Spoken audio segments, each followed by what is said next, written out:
नमस्कार। आज के इस क्लास में हम लोग कुमार संभव पे बात करेंगे। कुमार संभव की एक लंबी श्रृंखला आज के बाद हम लोग शुरुआत करेंगे। ध्यान देंगे, कुमार संभवम कालिदास की एक रचनाओं में एक प्रमुख रचना कुमार संभवम है। तो आज हम लोग कुमार संभव की कक्षा को स्टार्ट करेंगे और जानेंगे कि कुमार संभव किस प्रकार का काव्य है और कालिदास की कृति इनमें क्या झलकती है, कालिदास की विशेषता इनमें किस प्रकार से झलकती है। तो आज की क्लास में हम लोग कुमार संभव पे बात करेंगे। कुमार संभवम एक महाकाव्य है, उस महाकाव्य पे हम लोग बात करेंगे आज के क्लास में। ध्यान देंगे, बीए संस्कृत ऑनर्स जो विद्यार्थी कर रहे होंगे उनके लिए सेमेस्टर 5 के सिलेबस में सेमेस्टर 5 के पाठ्यक्रम में ये पेपर रखा गया है कुमार संभव। तो कुमार संभव पे आज हम लोग बात करेंगे। ध्यान देंगे, कुमार संभव, तो मेरे साथ जुड़े रहेंगे। आज मैं कुमार संभव पर एक बेसिक इंट्रोडक्शन और आज के बाद कुमार संभव पर लगातार क्लासेस चलती रहेगी और इसमें पूरी बारीकी से पूरी डिटेल्स कक्षाएं चलेंगी। तो मेरे साथ जुड़े रहेंगे। तो आज हम लोग शुरुआत करते हैं कुमार संभवम, है ना। कुमार संभवम के पहले थोड़ी बेसिक जानकारी जान लें आप। कुमार संभव सबसे पहले एक महाकाव्य है।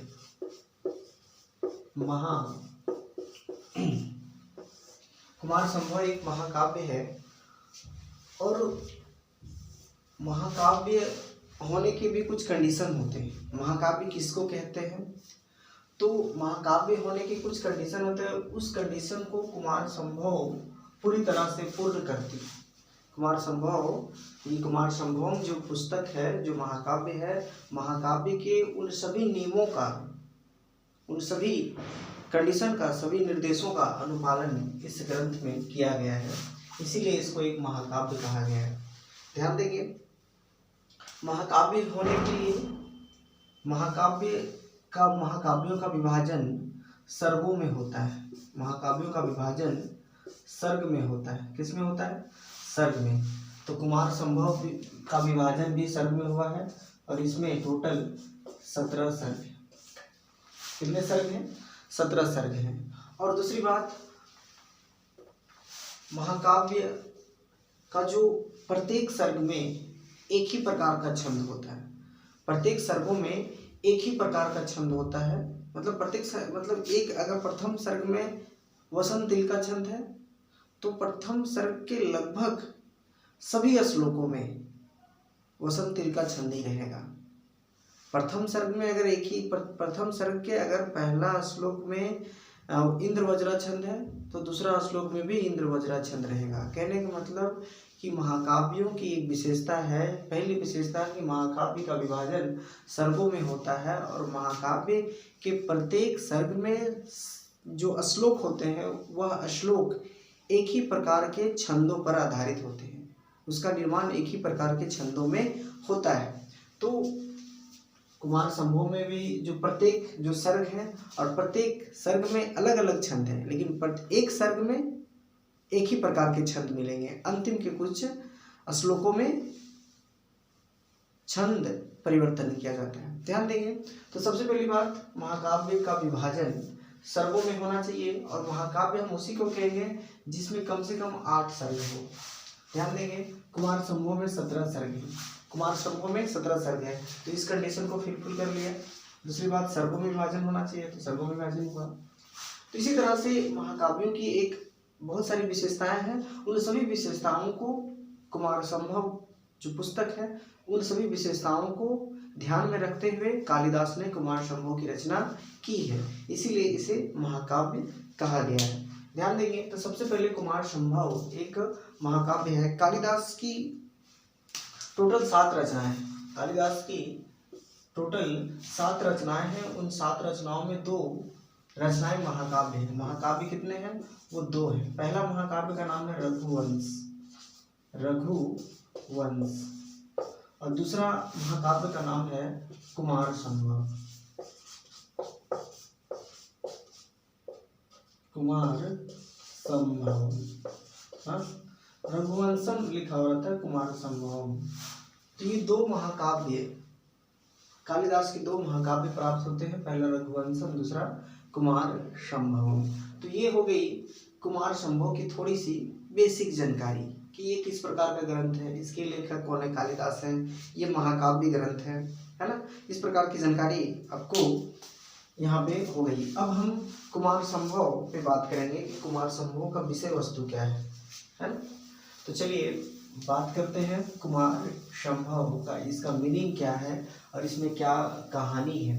तो आज की क्लास में कुमार संभव की विषय वस्तु पर बात करेंगे। तो इसमें टोटल 17 सर्ग हैं, किसमें, कुमार संभव महाकाव्य में। अब हम बात करेंगे कि कुमार संभव दो शब्द से मिलकर बना हुआ है, दो शब्द से मिलकर बना हुआ है। पहला है कुमार और दूसरा है संभव। दूसरा क्या है, संभवम, ठीक है, संभवम। कुमार मतलब कोई बच्चा, छोटा बच्चा। कुमार का अर्थ हो गया कोई बालक, कुमार मतलब कुमारा है, कुमारा। तो एक छोटा बालक कोई कुमार। और संभव का मतलब उत्पन्न होना, संभवम का मतलब उत्पन्न होना। वैसे यहाँ पे भव, भवम होता है, भव, भव मतलब किसी चीज का होना भव कहलाता है। तो लेकिन वहां बोला संभव, है ना, संभव मतलब वो विशेष प्रकार से उत्पन्न होना। ध्यान दीजिए, कुमार संभव, संभव का मतलब उत्पन्न और भव का मतलब यहाँ उत्पन्न होता है, लेकिन वहाँ संभव कर दिया गया है। इसका मतलब ये हुआ कि वहाँ विशेष प्रकार का उत्पन्न यहाँ पे है। तो ध्यान देंगे इस कुमार संभव महाकाव्य में क्या वर्णन है, इस पे हम लोग बात करेंगे। तो कुमार संभव जो शब्द, कुमार संभवम, जो ये दो शब्दों से मिलकर के बना हुआ है, पहला है आपका कुमार और दूसरा है आपका संभवम। तो कुमार संभवम, कुमार का मतलब एक छोटा बालक, एक छोटा बालक, और संभवम का मतलब उत्पन्न होना, मतलब कुमार का उत्पन्न होना, कुमार का जन्म होना, कुमार की उत्पत्ति होना। जिस महाकाव्य में कुमार के जन्म की कहानी के बारे में बताया जाए, जिस महाकाव्य में कुमार के जन्म की कहानी बताई जाए, वह है कुमार संभव। अब ध्यान देंगे, ये कुमार है कौन, ये कुमार है कौन, ये कुमार आपके कुमार कार्तिकेय है ना। भगवान शंकर के दो पुत्र हुए, शिव के दो पुत्र हुए, शिव के दो पुत्र हुए, पहला गणेश और दूसरा, मतलब दूसरा ये हो जाएगा, पहला दूसरा आप लोग देख लीजिएगा, कुमार कार्तिकेय है ना, कुमार कार्तिकेय।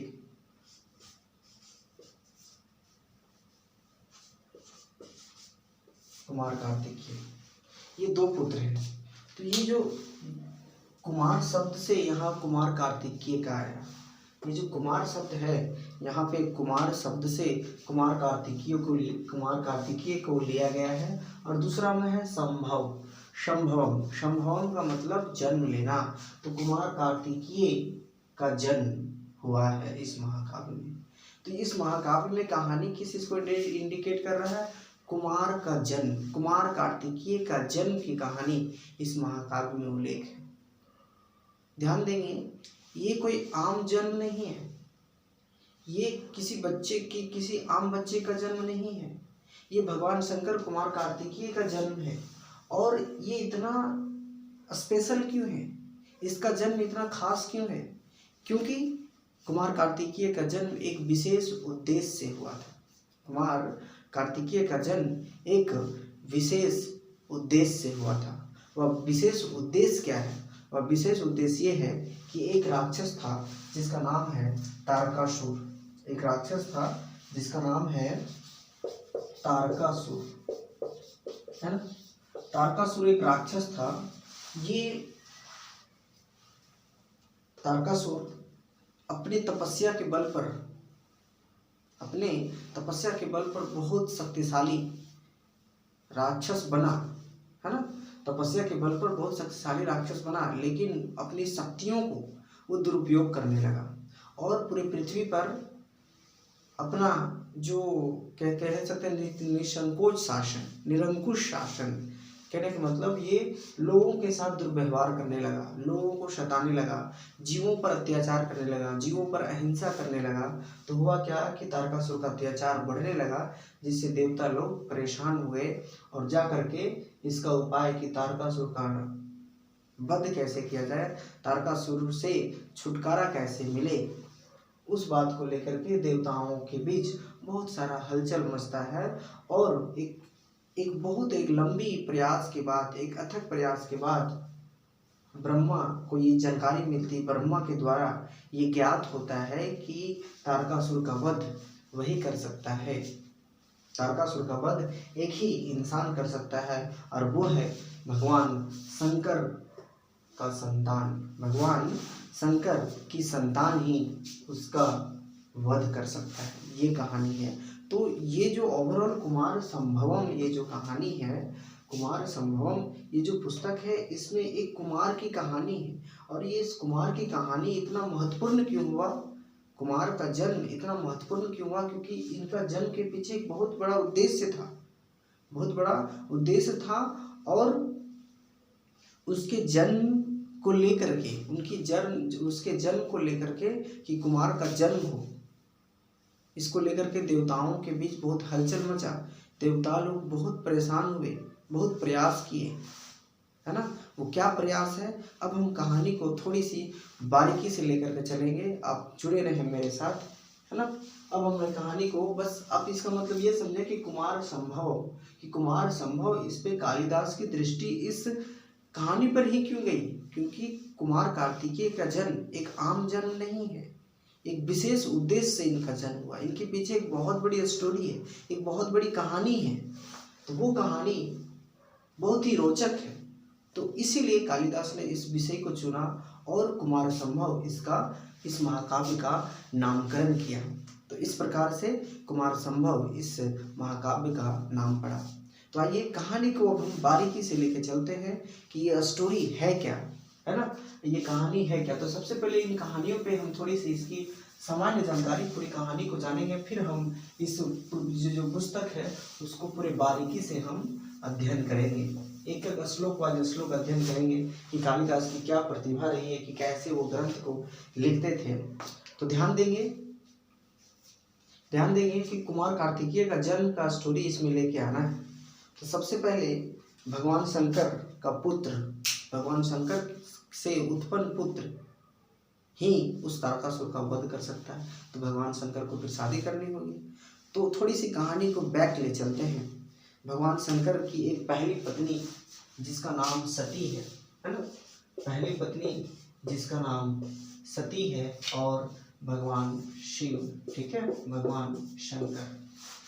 तो ये भगवान शंकर की एक पत्नी जिसका नाम सती है, एक बार की बात है कि सती के जो पिताजी थे जिसका नाम दक्ष था, सती के पिताजी जिसका नाम दक्ष था, और दक्ष एक बहुत बड़ा यज्ञ किया था, दक्ष एक बहुत बड़ा यज्ञ किया था, और इस यज्ञ में सभी देवी देवताओं को निमंत्रण दिए, सभी देवी देवताओं को आमंत्रित किए, लेकिन उनके जो छोटे दामाद थे, उनकी जो छोटी बेटी, राजा दक्ष के जो छोटी बेटी सती थी, उनको आमंत्रित नहीं किए। कहने मतलब भगवान शंकर को राजा दक्ष आमंत्रित नहीं किए।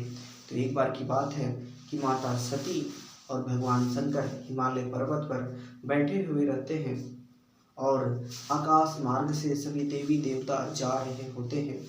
तो सती पूछती है कि आज ये देवी देवताओं, ये देवतागण और सभी लोग ये किधर जा रहे हैं।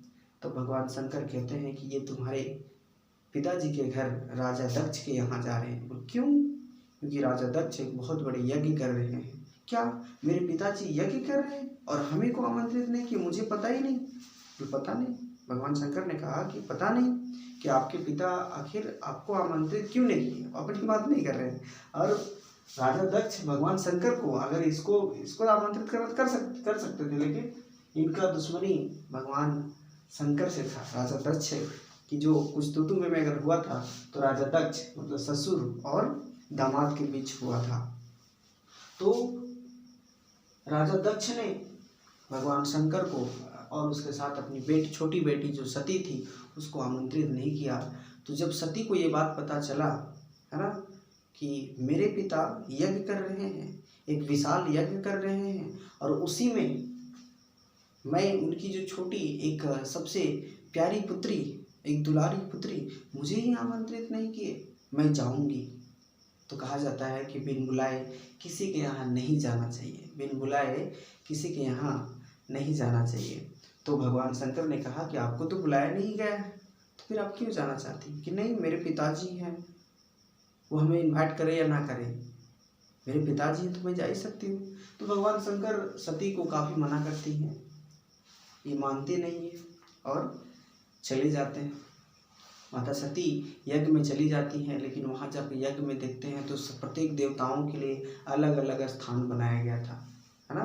प्रत्येक देवताओं के लिए कि यहाँ इंद्र देवता है, यहाँ अग्नि देवता है, यहाँ वायु देवता है, यहाँ पवन देवता है, यहाँ विष्णु का विराजमान करेंगे, यहाँ ब्रह्मा विराजमान करेंगे। तो सभी देवताओं का अलग अलग स्थान बनाया गया था उस यज्ञ में, लेकिन भगवान शंकर का एक भी स्थान उस यज्ञ में नहीं था। तो माता सती जब वहाँ पे देखा, जब इसने देखा तो ये बहुत ज़्यादा इसको अपमानित हुआ, है ना। ये बहुत ज़्यादा इनको ये खुद को अपमानित होते हुए पाए और इनको बहुत ज़्यादा अपमान हुआ, बहुत ज़्यादा खराब लगा। और अंततः वो जो अग्नि कुंड था, वो जो हवन कुंड था, उसी में अपना जान दे दिए, उसी में कूद करके जान दे दिए। क्योंकि ये अपने पति के मना करने पर भी गए थे। तो इन्होंने सोचा कि मैं यहाँ आया हूँ, मेरा कोई सत्कार नहीं, मेरा कोई मान सम्मान नहीं, और बशर्ते मेरे जो प्रिय है, मेरे जो पति हैं, मेरे जो स्वामी हैं, उनका कोई स्थान ही नहीं। तो उनके पिताजी राजा दक्ष और सती के बीच कुछ वार्तालाप हुई, लेकिन राजा दक्ष ने इसकी जवाब को कोई रिस्पॉन्स नहीं दिया, जिससे के कारण सती को बहुत ज़्यादा खराब लगा और उसी हवन कुंड में वो कूद जाती है और इस प्रकार से पूरी यज्ञ को वहीं पे नष्ट कर देती। पूरा यज्ञ मतलब यज्ञ फिर नहीं हो पाएगा ना, क्योंकि हवन कुंड में माता सती कूद जाती है, वो वहीं मर जाती है। ये बात जब भगवान शंकर को पता चलता है और वो जाते हैं और भगवान शंकर पूरे यज्ञ को तहस नहस कर देते हैं और राजा दक्ष फिर वहाँ से छिप करके भाग जाता है। और यही भगवान शंकर फिर माता सती के शव को, उसके मृत शरीर को पूरे चारों दिशाओं में, तीनों लोकों में भ्रमण करने लगते हैं, है ना। तो एक फोटो आप देखे होंगे कि भगवान शंकर एक औरत को लेकर के जा रही है, अपने हाथों में एक औरत है, उसके हाथों में एक महिला है जो लेटी हुई है। तो वो और कोई नहीं माता सती है, वो और कोई नहीं माता सती है। तो इस प्रकार से भगवान शंकर उस परिस्थिति से निकले और फिर ये कहाँ चले गए, हिमालय पर। चूँकि इनकी पत्नी मर गई, इनकी पत्नी की मृत्यु हो गई, तो पत्नी की याद इन्हें बहुत सताने लगी। पत्नी का वियोग, एक पत्नी का वियोग क्या होता है, एक प्रेमिका का वियोग क्या होता है, वो तो एक प्रेमी ही बता सकता है। तो भगवान शंकर उसी समय वहाँ से निकले और हिमालय पे जा करके तपस्या में लीन हो गए। क्या हो गए, तपस्या में लीन हो गए। और भगवान शंकर इस प्रकार से हिमालय पर्वत पर जा करके, हिमालय के कैलाश पर्वत पर, है ना, मतलब कैलाश पर्वत लेते हैं, हिमालय पर्वत नहीं, कैलाश पर्वत है, कैलाश पर्वत पर जाकर के ये तपस्या करने लगे। क्या करने लगे, आप तपस्या करने लगे, ठीक है। इधर भगवान शंकर इस यज्ञ से निकले और तपस्या में लीन हो गए, और दूसरी तरफ माता सती जो है अपने दूसरी जन्म, माता सती इधर पार्वती के रूप में जन्म लेती है। माता सती जो है वो पार्वती के रूप में जन्म लेती है। किसके यहाँ, हिमालय राजा हिमालय के यहाँ, बोले हिमालय की पुत्री है हिमालय, और उनकी माता का नाम था मेना।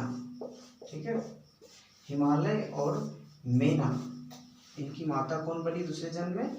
मेना, और उनके पिता हिमालय, और इनकी ये दोनों की पुत्री, इधर माता सती का जो दूसरे रूप में जन्म लिए वो कौन है? पार्वती। एक दिन की बात है कि माता सती हिमालय पर एक आकाशवाणी हुआ, हाँ, हिमालय पर एक आकाशवाणी हुआ कि हे पार्वती, तुम्हारे लिए सबसे उत्तम वर जो है ना वो भगवान शंकर है। उसी दिन से माता पार्वती ये निर्णय लिया कि मैं शादी करूंगी तो भगवान शंकर से ही करूंगी। इस प्रकार से ये माता पार्वती वो भी भगवान शंकर के प्रति दिन प्रतिदिन पार्वती के हृदय में भगवान शंकर का प्रेम पनपता गया, बढ़ता गया।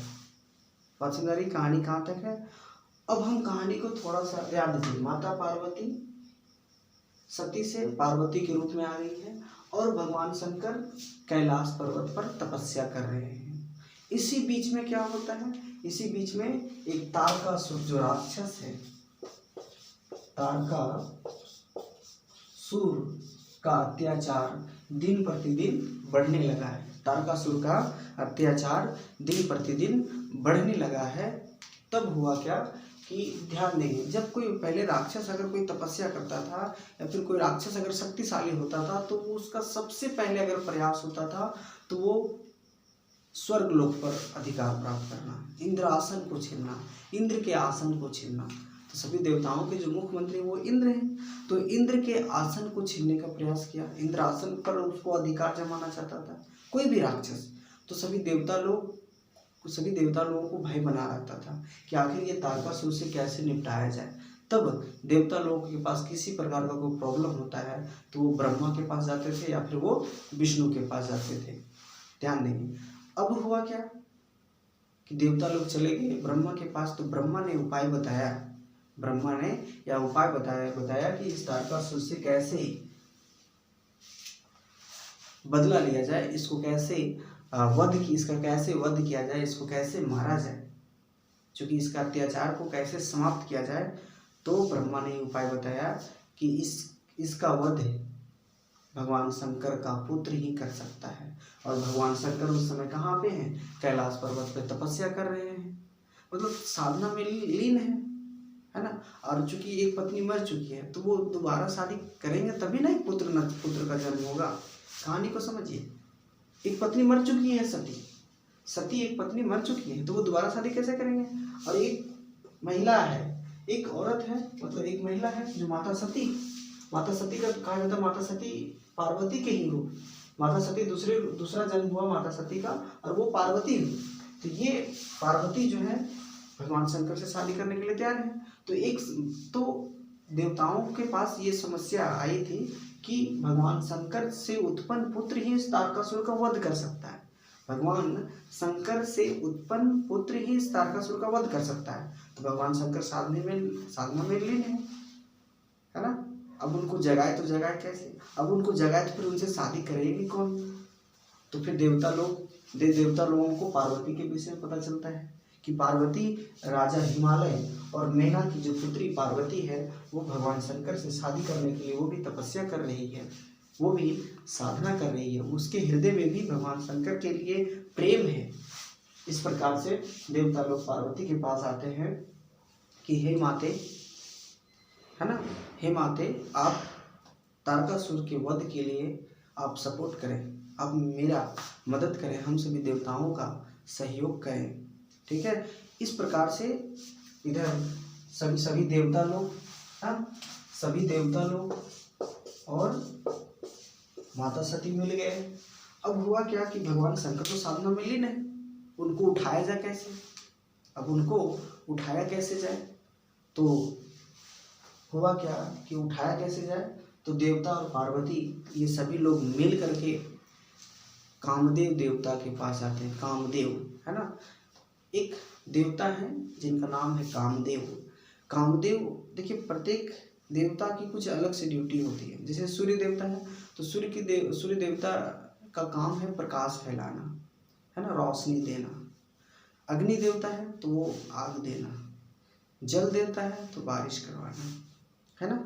उसी प्रकार पवन देवता है तो हवा देना। तो उसी प्रकार कामदेव, तो कामदेव देवता का काम क्या है कि प्रत्येक मनुष्य के अंदर एक काम भाव उत्पन्न करना। अगर आपके अंदर काम भाव उत्पन्न हो रहा है तो ये कामदेव के प्रभाव से, कामदेव के प्रभाव से, काम भाव का कहने का मतलब होता है सेक्सुअली इच्छा, सेक्सुअली डिजायर।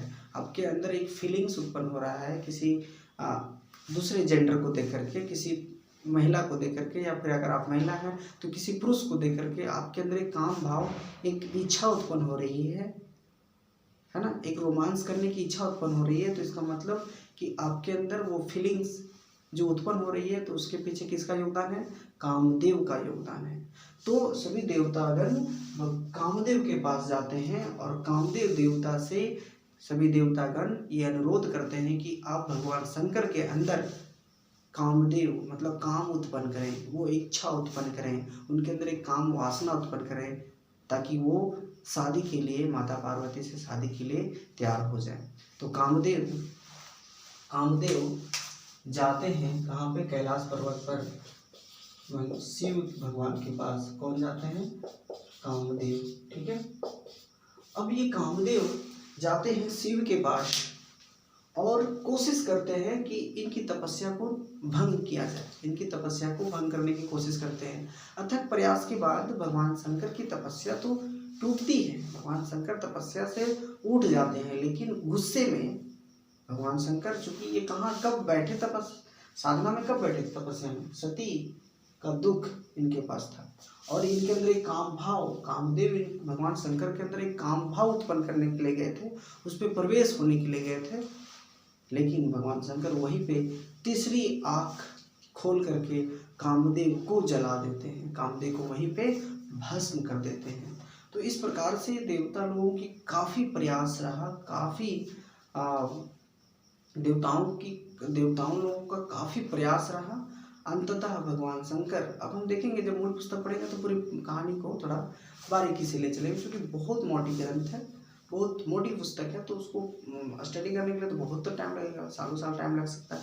तो मैं कहानी को थोड़ा शॉर्ट कर रहा हूँ। तो अथक प्रयास करने के बाद भगवान शंकर और पार्वती के बीच शादी होती है, भगवान शंकर और पार्वती के बीच शादी होती है और उससे फिर कुमार कार्तिकेय जो भगवान शंकर के जो पुत्र कुमार कार्तिकेय हैं, फिर उसका जन्म होता है और वह कुमार कार्तिकेय फिर तारकासुर का वध करता है। और इस प्रकार से ये जो पुस्तक है, इस महाकाव्य का नाम जो कुमार संभवम है, कुमार संभव मतलब कुमार का संभव की कहानी, कुमार की उत्पन्न की कहानी इसमें वर्णन है। बात समझ में आई? तो अभी हम लोगों के पाठ्यक्रम में हम लोगों को क्या पढ़ना है? पंचम सर्ग। पंचम सर्ग की कहानी कहाँ से है? पंचम सर्ग की कहानी कहाँ से है मैं आपको बता देता हूँ। मैं जब पंचम सर्ग स्टार्ट करूँगा तो पंचम सर्ग पढ़ाने से पहले मैं मंगलाचरण शुरुआत करूँगा। मंगलाचरण को बताते हुए फिर हम पंचम सर्ग में पांचवा सर्ग जो है उस पर चला जाऊँगा। पहला सर्ग, दूसरा सर्ग, तीसरा सर्ग, चौथा सर्ग छोड़ करके मैं पांचवा सर्ग चला जाऊँगा। और पांचवा सर्ग स्टार्ट कहाँ से है कि जैसे भगवान शंकर कामदेव को राख कर देते हैं, भगवान शंकर जब वो कामदेव को राख कर देते हैं, सभी देवता लोग वहीं पे खड़े रहते हैं, सभी देवता लोग वहीं पे खड़े रहते हैं और भगवान शंकर जैसे ही उठते हैं अपनी तीसरी आँख से कामदेव को राख कर देते हैं। और पार्वती जब देखते हैं कि कामदेव को राख कर दिए, कि कामदेव को जैसे ही वो राख कर देते हैं, वहीं से पंचम सर्ग स्टार्ट है कि पार्वती फिर उस कामदेव राख हो गया मतलब भस्म हो गया जल करके कामदेव देवता को भस्म कर देते हैं भगवान शंकर जला करके। तो पार्वती उसको देख करके वो क्या सोचती है, वहीं से पंचम सर्ग की कहानी स्टार्ट होती है। तो इस प्रकार से आज की क्लास में हम लोगों ने कुमार संभव पर एक विस्तृत चर्चा की, एक जनरल इंट्रोडक्शन, एक सामान्य परिचय के रूप में आज की क्लास में हम लोगों ने देखा। नेक्स्ट क्लास में हम मंगलाचरण पे बात करेंगे और फिर पंचम सर्ग की कहानी प्रत्येक श्लोक वाइज श्लोकों को अच्छे से अध्ययन करेंगे। तो ध्यान देंगे, सेमेस्टर 5 के पाठ्यक्रम में कुमार संभव जो रखा गया है, कालिदास का एक महाकाव्य है, कालिदास के 2 महाकाव्य हैं, एक रघुवंशम जिसमें 19 सर्ग हैं और ये कुमार संभव जिसमें 17 सर्ग हैं। बहुत लोगों को कंफर्म ये याद नहीं होता है कि कुमार संभव में 17 सर्ग है, ये याद कैसे होगा। तो इसका एक पीछे ट्रिक है। कुमार कब माने जाते हैं? 18 वर्ष तक, ठीक है। 18 वर्ष के पहले लोग कुमार है माना जाता है, बोल कुमार है। 18 वर्ष के बाद आप एक वोट देने के योग हो जाते हैं, आप एडल्ट के रूप में काउंट होते हैं। तो कुमार कब होते हैं? 17 वर्ष तक। 18 वर्ष तक हम कुमार नहीं होते, है ना। हम यौवन अवस्था में प्राप्त कर लेते हैं, ठीक है, किशोरावस्था को प्राप्त कर लेते हैं। तो इस प्रकार से कुमारे हम लोग कब रहते हैं? 17 वर्ष तक। तो 17 सर्ग है इसमें। तो आज की क्लास में हम लोगों ने कुमार संभव की एक सामान्य परिचय जान लिया। अब नेक्स्ट क्लास में हम कुमार संभव का मंगलाचरण को जान पढ़ते हुए अब डायरेक्ट हम लोग पंचम सर्ग में स्टार्ट करेंगे, क्योंकि पाठ्यक्रम में पंचम सर्ग है। तो ध्यान देंगे, आज की क्लास में हम लोग इतना ही रखते हैं। आज की क्लास में हम लोग कुमार संभव का एक सामान्य परिचय जाना है। नेक्स्ट क्लास में मंगलाचरण और पंचम सर्ग श्लोक के साथ हम लोग स्टार्ट करेंगे। चलिए, शुभ रात्रि, शुभ रात्रि।